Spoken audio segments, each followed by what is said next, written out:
Hello friends, तर आज होता पौष महिन्यातला दुसरा रविवार.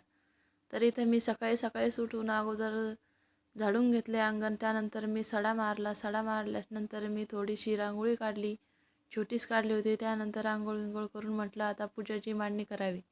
तर आता इथं मी पूजेची मांडणी केलेली आहे. तर इथं मी बघू शकता सूर्यनारायण काढलेला आहे. त्यानंतर सुपारी, खारीक, वाटी, बदाम आणि हळकून ठेवलेलं आहे.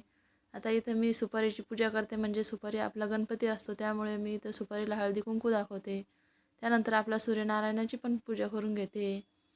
त्यानंतर मी इतर थोडीशी त्यांना साखर ठेवते प्रसाद म्हणून. आणि इथं मी वाटीमध्ये तीळ आणि गूळ ठेवलेला आहे.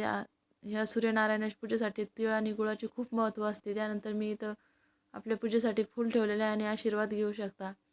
बघू शकता किती छान अशी मांडणी झालेली आहे. आपल्या घरात प्रसन्न वातावरण पडते जेव्हा आपल्या घरात पूजा मांडलेली असते तेव्हा.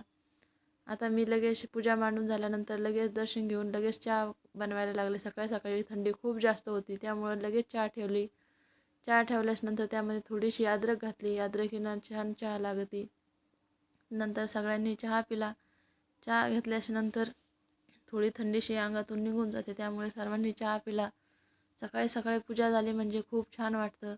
आता इथं चहा उकळलेली आहे. तुम्हाला वाटत असेल माझ्या हाताला हे येलो कलरचं काय लागलं, तर ते मी सडा टाकला होता, त्यामुळे ते सडा पावडरचा कलर लागलेला आहे. ते लवकर निघत नाही. कपडे ते वगैरे धुतले त्यावेळेस निघून जाते ते, तसं हाताने स्वच्छ धुत तरी पण निघत नाही. आता इथं चहा घेतली आणि लगेच म्हटलं स्वयंपाकाच्या तयारीला लागा.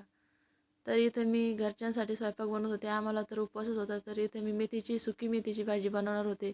त्यासाठी मी फक्त लसूण आणि मिरच्या आणि जिरेसह मिक्सरला काढून घेतले आणि सुकी मेथीची भाजी करण्यासाठी टाकून दिली. त्यानंतर सुकी मेथीची भाजी केली. म्हटलं आता पोळ्या वगैरे करून घेऊन लगेच रात्री साबुदाणा भिजू घातला होता, त्यामुळे भाजी पोळ्या झाल्यानंतर लगेच म्हटलं आता भाजी साबुदाणा करायला लागू. तर इथं बघू शकता भाजी आपली अशी छान छान शिजते. तर इथे मी लगेच साबुदाणा करायला लागले. साबुदाण्यामध्ये आम्ही फक्त मिरची